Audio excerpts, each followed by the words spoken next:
saya Abdullah Jabir semangat lagi. Nah, jadi makin jamaah semangat, saya semangat. Makin jamaah nantuk, saya nantuk lagi. Apalagi saya lagi flu ya. Jadi mohon maaf Bapak Ibu yang dirahmati Allah Subhanahu wa taala, sebelum kita mulai saya mengajak jamaah untuk diperbarui niat dulu. Tujuan kita duduk di majlis ilmu ini mendekatkan diri kepada Allah Subhanahu wa taala, mendekatkan kita pribadi, mendekatkan diri kepada Allah Subhanahu wa taala melalui apa yang kita akan dengar, yaitu firman Allah Subhanahu wa taala dan hadis Nabi Muhammad sallallahu alaihi wasallam. Seperti yang dibaca sama qari kita, ustaz kita, laqad kana lakum fi rasulillahi uswatun hasanah. Sesungguhnya Nabi Muhammad sallallahu alaihi wasallam itulah contoh yang terbaik bagi kalian. Contoh yang terbaik. Jadi apa saja yang dilaksanakan oleh Nabi Muhammad sallallahu alaihi wasallam itulah contoh buat kita untuk diikuti ajaran Nabi Muhammad sallallahu alaihi wasallam. Jadi bagaimana Nabi Muhammad sallallahu alaihi wasallam menghidupkan hidupannya, kita berusaha untuk mengikuti. Bahkan banyak ulama sudah sepakat bahwasanya amal ibadat kita diterima dan dikabul sama Allah Subhanahu wa taala dengan dua syarat. Tapi sebelumnya mohon maaf yang jauh-jauh sana suaranya jelas tidak? Jelas. Yang di belakang di jalan jelas. Alhamdulillah. Tapi bisa lihat enggak? Bisa. Kanan bisa lihat tidak? Sudah cukup. Jadi gak usah berdiri ya. Atau berdiri aja. Masya Allah. Bapak Ibu yang dirahmati Allah Subhanahu wa taala.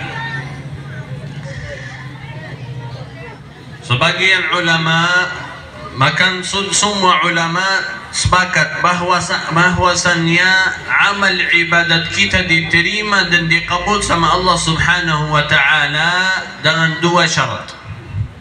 Berapa? Dua.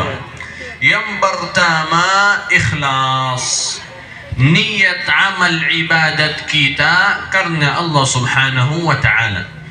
Jadi kan Nabi itu saya minta sama jamaah tolong perbarui niat dulu, mengikhlaskan niat kita, dudukan kita di majlis ilmu ini mengingat Allah Subhanahu wa taala, kembali kepada Allah Subhanahu wa taala, mengingatkan cerita-cerita Nabi Muhammad sallallahu alaihi wasallam. Karena mohon maaf, amalan yang tidak ada ikhlas, silakan 20 tahun, 30 tahun, 40 tahun amalannya sia-sia, tidak diterima sama Allah Subhanahu wa taala. Yang kedua, syarat yang kedua yang ikuti ajaran Nabi Muhammad sallallahu alaihi wasallam. Jadi apa saja yang diajarkan oleh Nabi Muhammad sallallahu alaihi wasallam kita ikuti. Apa yang tidak diajarkan sama Nabi Muhammad sallallahu alaihi wasallam kita berusaha untuk dihindari. Bahkan dari masalah ini keluar masalah khilafiyah yang terbesar di masa sekarang. Bahkan dari masa 400 Hijriah sampai sekarang. Yaitu apakah acara maulid ini boleh atau tidak? Boleh atau tidak? Boleh. Apa buktinya?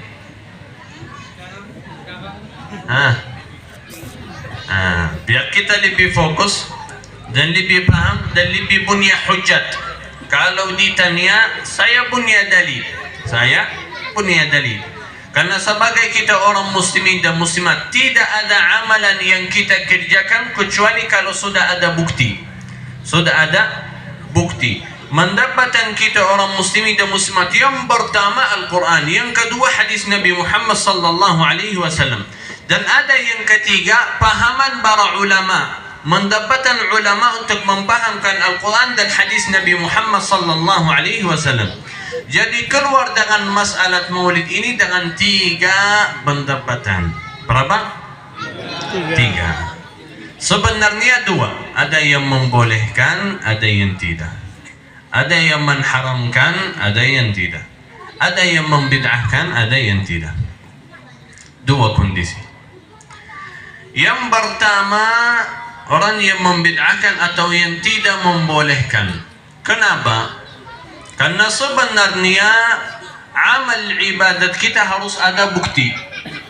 Seperti firman Allah Subhanahu wa taala, "Fa idza ikhtalaftum fi amrin aw tanaza'tum fi amrin farudduhu ila Allah wa Rasul."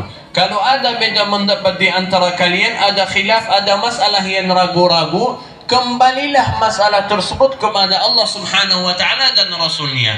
Kalau ada di dalam Al-Quran atau hadis Nabi Muhammad sallallahu alaihi wasallam, alhamdulillah. Kalau tidak ada, lebih baik dihindari. Jadi mendapatkan orang-orang yang tidak boleh merayakan acara Maulid, itulah dalilnya yang ada di dalam Al-Quran Al-Karim dan tidak dilaksanakan oleh Nabi Muhammad sallallahu alaihi wasallam. Dan ini hujah yang kuat. Hujah yang kuat. Bahkan sebagian ulama yang terbanyak di masa Rasulullah dan sahabat dan tabi'in dan 300 Hijriah termasuk imam-imam mazhab, semuanya asal mendapatkan mereka yang itu tidak boleh. Tapi dari mana keluar yang membolehkan? Karena itu dengan rasa cinta kita kepada Nabi Muhammad sallallahu alaihi wasallam. Rasa cinta kita kepada Nabi Muhammad sallallahu alaihi wasallam. Dan ini termasuk salah satu ibadah yang besar. Bahkan Allah Jalla wa Ala berfirman, "Qul bi fadlillahi wa rahmatihi fabidzalika falyafrahu." Dengan fadilah yang telah diberikan oleh Allah Subhanahu wa taala dan rahmah yang diberikan oleh Allah Subhanahu wa taala, bergembiralah. Dan sebenarnya rahmah yang diberikan oleh Allah Subhanahu wa taala adalah Nabi Muhammad sallallahu alaihi wasallam. "Wa ma arsalnaka illa rahmatan lil alamin." Jadi ini mendapatkan orang-orang yang kedua ini itu boleh. Tapi juga orang yang memboleh dan yang tidak memboleh, dua-duanya sepakat harus kita selalu mengingatkan Nabi Muhammad sallallahu alaihi wasallam. Jadi orang yang membid'ahkan juga tidak mengatakan tidak